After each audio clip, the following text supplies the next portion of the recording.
quem foi mestre Francisco Elias?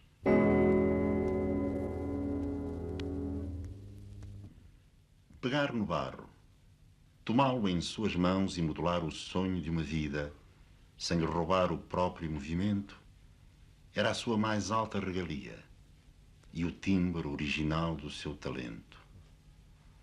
Um raro artista, um gênio da escultura, tão pequeno e tão grande ao mesmo tempo na sua encantadora singeleza.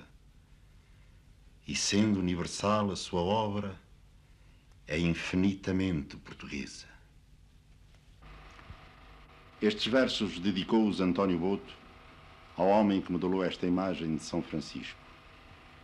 O homem que criou a arte em miniatura. Era, na verdade, um grande operário, mas era igualmente um grande criador de pequeninas maravilhas e que tinha uma personalidade definida e marcada por características especiais que atraíam para o seu convívio. Esse homem foi mestre Francisco Elias. Sabem quem era? Há 100 anos, as Caldas da Rainha eram bem diferentes do que são hoje. A Praça do Mercado, o Hospital Rainha Dona Leonor, o Casino, o belo parque com os seus recantos sossegados e o lago, tão diferentes. Pois aqui, na Rua do Jardim, hoje Rua Alexandre Herculano, no dia 21 de setembro de 1869, nasceu Francisco Elias dos Santos, filho de Elias dos Santos e de Maria José Moreira Branco. Foi batizado na capela de Nossa Senhora do Popolo. Notáveis a sua torre originalíssima, em estilo Godó árabe, com as armas da rainha, um trítico valioso, os belos azulejos do interior, o retábulo da época de Dom João V e a pia batismal, parecida com a da Sé Velha de Coimbra. Mas deixemos as Caldas e as suas belezas e falemos de Mestre Elias, como tratavam os seus discípulos e amigos, que eram todos quando tinham a oportunidade de o conhecer. E foram muitos. Por exemplo, António Duarte disse um dia: gosto de me lembrar daquela tarde em que entrei pela primeira vez num ateliê de escultura. Aguardava-me mestre Francisco Elias. Era eu o seu único aluno. Outros vieram depois. Foi ele que me ensinou a dar os primeiros passos. Nunca mais isto me pode esquecer. Ficar-lhe grato sempre. Foi bom amigo e bom mestre. E outros vieram depois.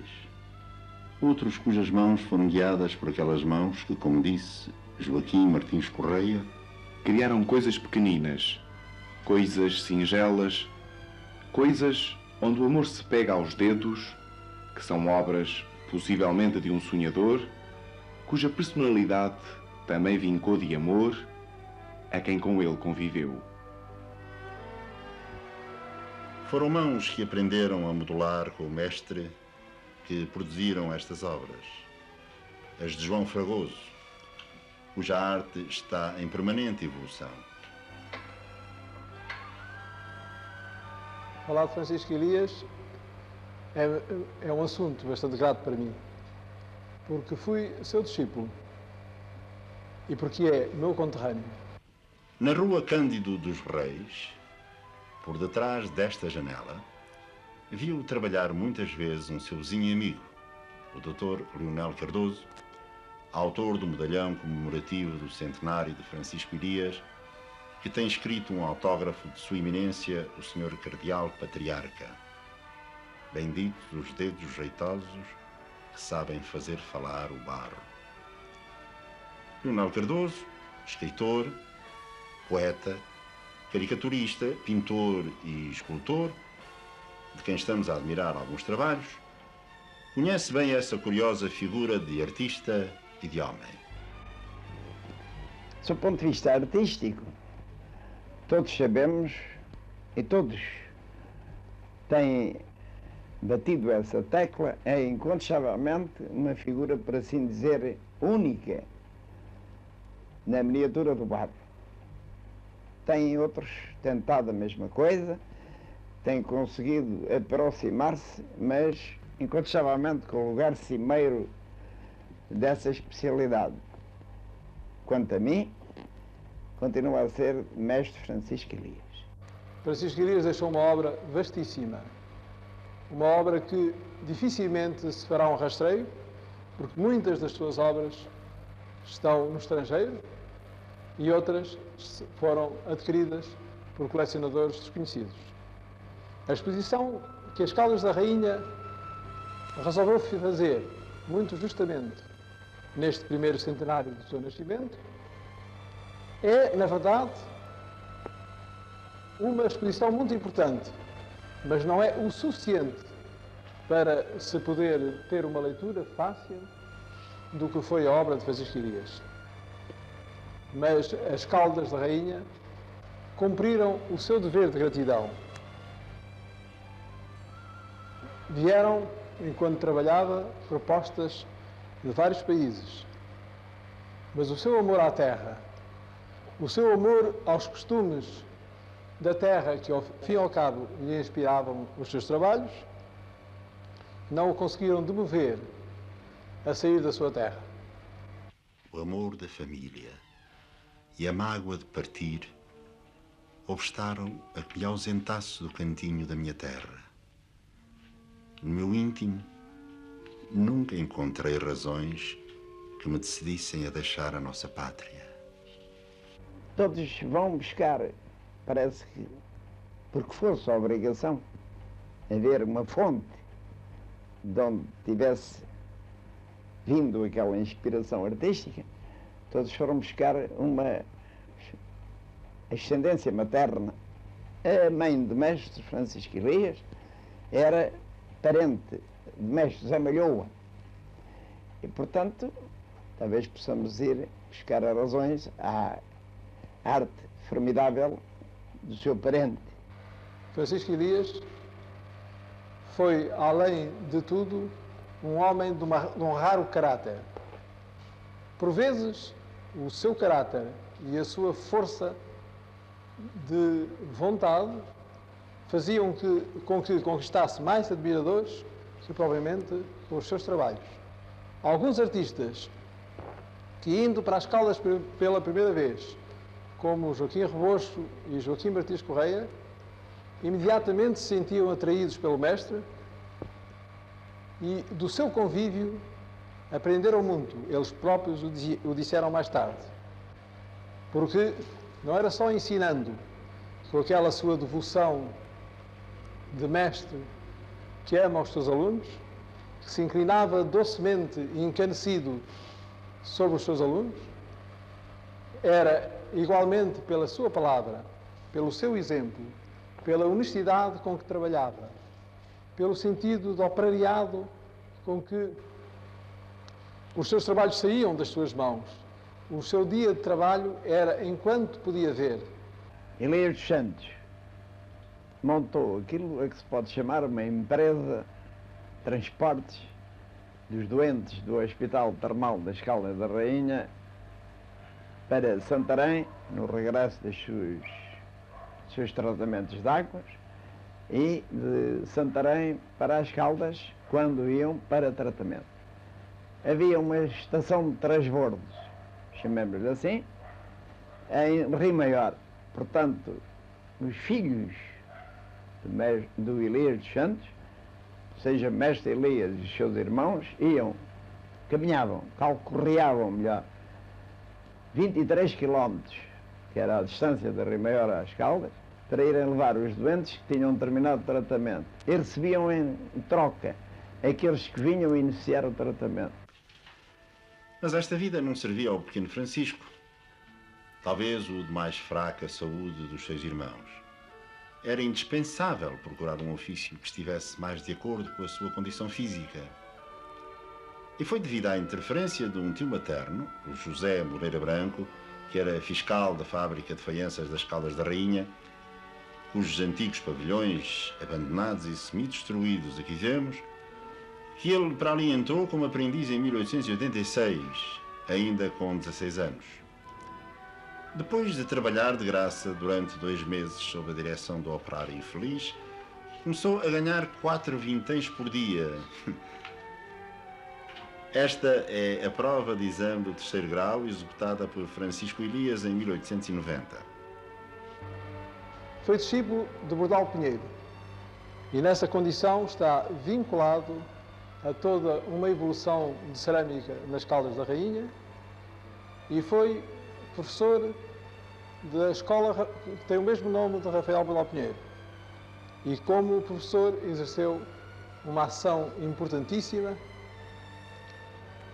no meio de ceramistas, formando mesmo escultores que hoje, trabalhando em Lisboa, honram o nome do mestre. Nesta folha de cadastro pessoal da Direção-Geral do Ensino está averbada a categoria de mestre da oficina de cerâmica da escola e mestre efetivo do ensino industrial. E ainda a nota de que foi agraciado com o grau de Cavaleiro da Ordem de Santiago da Espada, cujo colar aqui vemos. E eu tinha realmente uma grande vocação para a música e fundou com os seus colegas da fábrica Bordal Pinheiro a Sociedade das Ocarinas.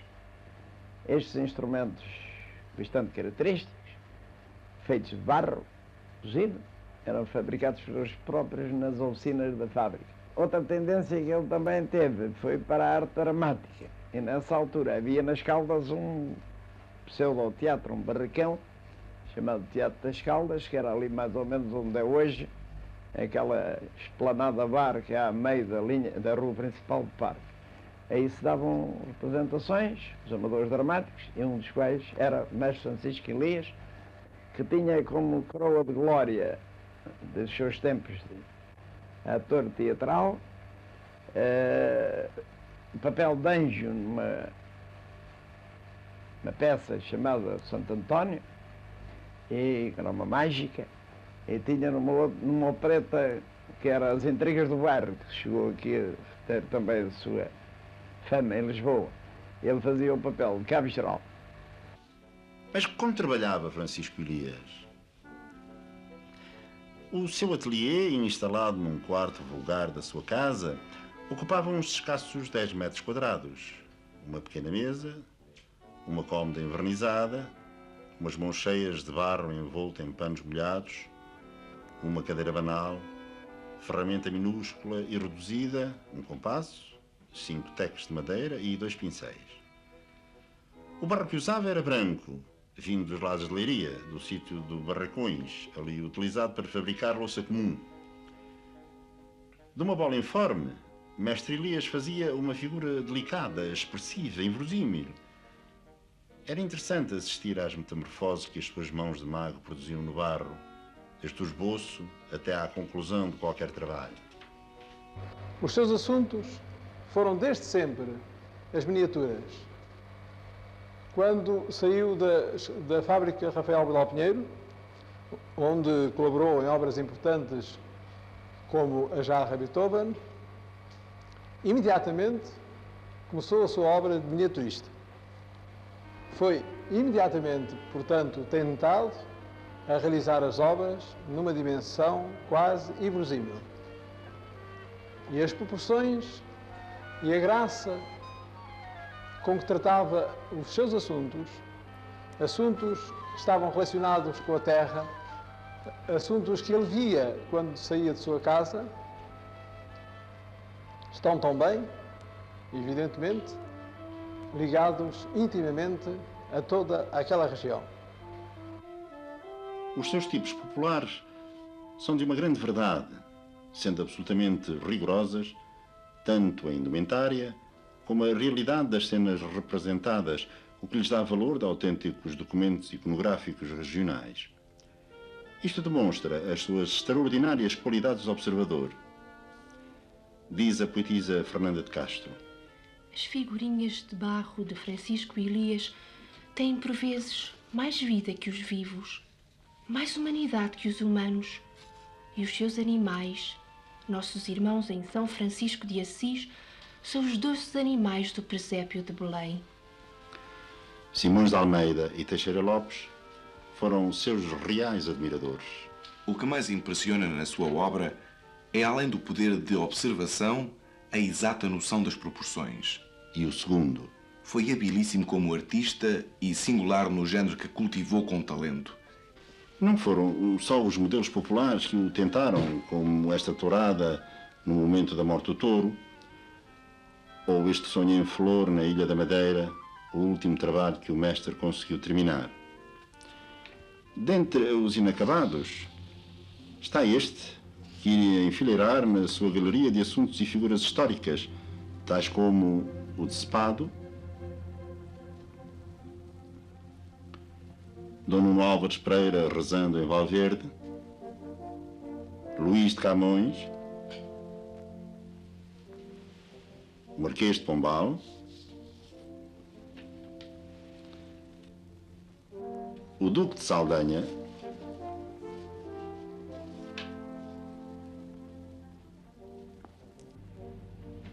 Dom Manuel II,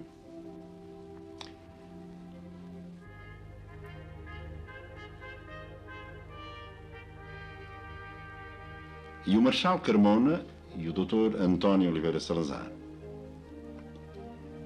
A admiração de Francisco Elias pelo seu mestre leva-o frequentemente ao cimo da Alameda da Copa, onde foi erigido um modesto monumento a Rafael Bordal Pinheiro, onde aquele local se tornava solitário e deserto, ficando de pé, em respeitosa atitude, frente ao busto do caricaturista e ceramista de quem fora discípulo. Foi com esse recolhimento e esse sentimento de gratidão que modelou esta maquete do monumento que nunca chegou a ver.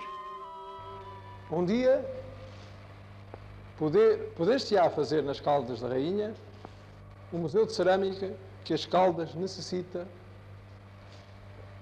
e que os ceramistas, mesmo de todo o país, exigem. Porque esse museu, ao receber as obras de Francisco Elias, recebe igualmente as obras de todos os ceramistas das Caldas, e entre eles as obras de Rafael Bordal Pinheiro. Foi no verão de 1910 que o falecido Visconde de Sacavém, Dom José, revelou ao público a arte e o talento de Francisco Elias numa exposição regional que realizou numa dependência do parque da sua Casa das Caldas. Ali expôs as miniaturas das famosas capelas do Bussaco que Bordal Pinheiro modelou e que causaram a admiração de quantos visitaram a exposição.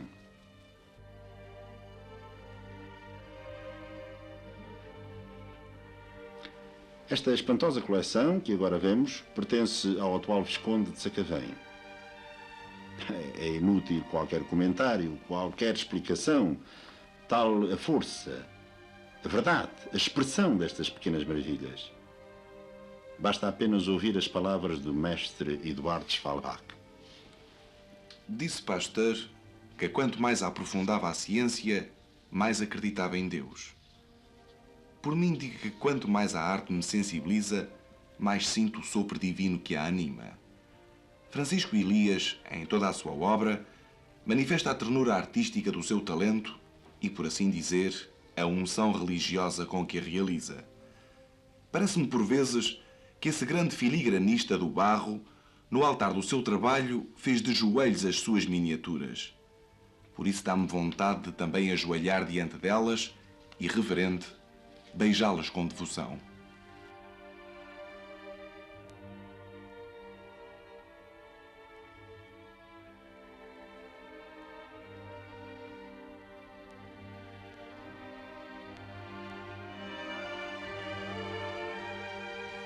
No Parque Dom Carlos I das Caldas da Rainha, que todos conhecem por Parque Dona Leonor, teve o mestre Elias o seu pavilhão de exposição. Mas as suas obras foram expostas em diversos pontos do país, sempre com grande êxito. Aqui o escultor João Fragoso mostra ao antigo Presidente da República, Marechal Carmona, uma das miniaturas do mestre, a Venda do Capilé. Falava reconhecido e com discreto orgulho dos elogios que José Malhoa fizera às interpretações de dois dos seus quadros, o Fado e os Bêbados, nos quais nos revela uma espantosa intuição para imaginar os mais felizes pormenores. Na verdade, as reproduções dos quadros feitos por Francisco Elias, como esta da Ceia do Senhor de Leonardo da Vinci, são menos cópias do que interpretações inteligentes e de autêntico valor artístico, não deixando de ter, todos eles, muito de criação original e valiosa. Repare-se nas dimensões da figura de Judas comparada com a moeda de 10 centavos. Das mãos do mestre saíram cerca de 153 trabalhos, uns de uma só figura, outros formados por grupos mais ou menos numerosos. Desses trabalhos todos, 58 são com motivos religiosos, como estes presépios, um dos quais ele teve a ideia estranha de incluir um autorretrato. Afonso Lopes Vieira dizia: Sempre imaginei que Francisco Elias descendia em linha reta dos nossos belos barristas dos presépios do século XVIII. Tal como foi, porém, as suas figurinhas merecem admiração. São por vezes obra delicadíssima de ourives e o nome de Francisco Elias fica bem na velha e nobre tradição das Caldas.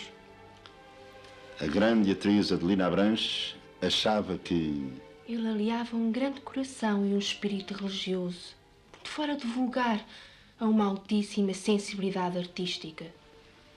o milagre e a visão de Santo António, assim como outras imagens que veremos em seguida, inspiraram opiniões como esta de Celestino David.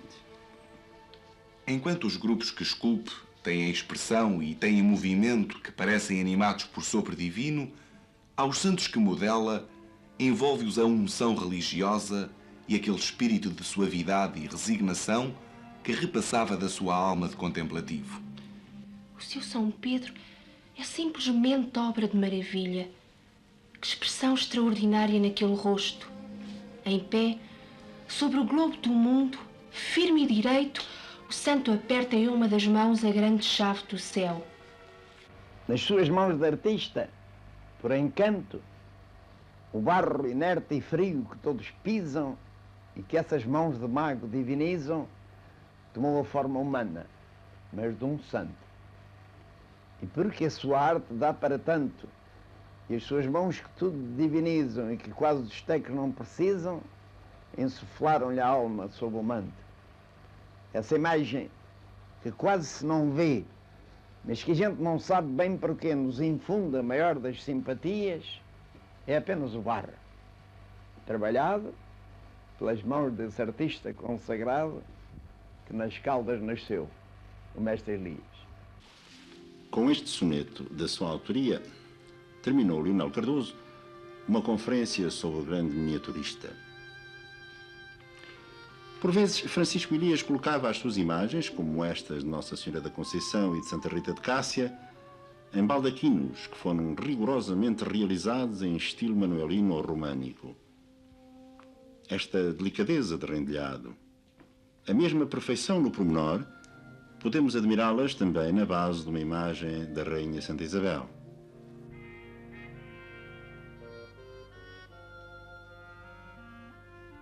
Na janela geminada para os grupos bíblicos.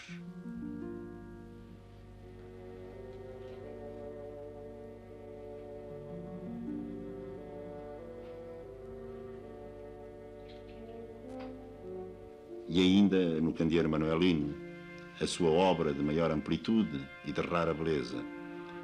É uma verdadeira joia, que é pena não ter sido realizada em prata ou ouro.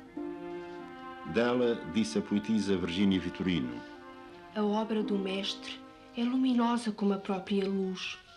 Nela se fundem, por forma encantadora, a graça e a poesia.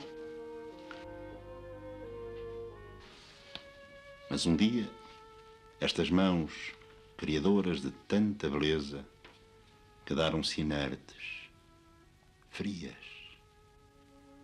O homem, o artista, o mestre, a carne, o sangue, passou. A obra das suas mãos de frágil barro ficou. A obra ficou, como se diz na quadra de Paulino Figueiredo, mas ficou dispersa, espalhada pelo país, pelo Brasil, pelo estrangeiro. A propósito, ocorre-nos perguntar: para quando o Museu de Cerâmica é que os barristas e ceramistas nacionais têm direito? Museu onde poderia ser reunida a obra de Francisco Elias, junto do busto do mestre, esculpido pelo seu discípulo João Fragoso, que vamos ver enquanto ouvimos versos da Albertina Saguer. O barro é humilde e obscuro, mas as mãos do artista, essas divinas mãos plenas de luz e graça, erguem do pó maravilhoso mundo, real e fantasista, onde um clarão genial e belo passa. E o pó é carne, e a água é sangue, é sonho, é vida e é beleza eterna.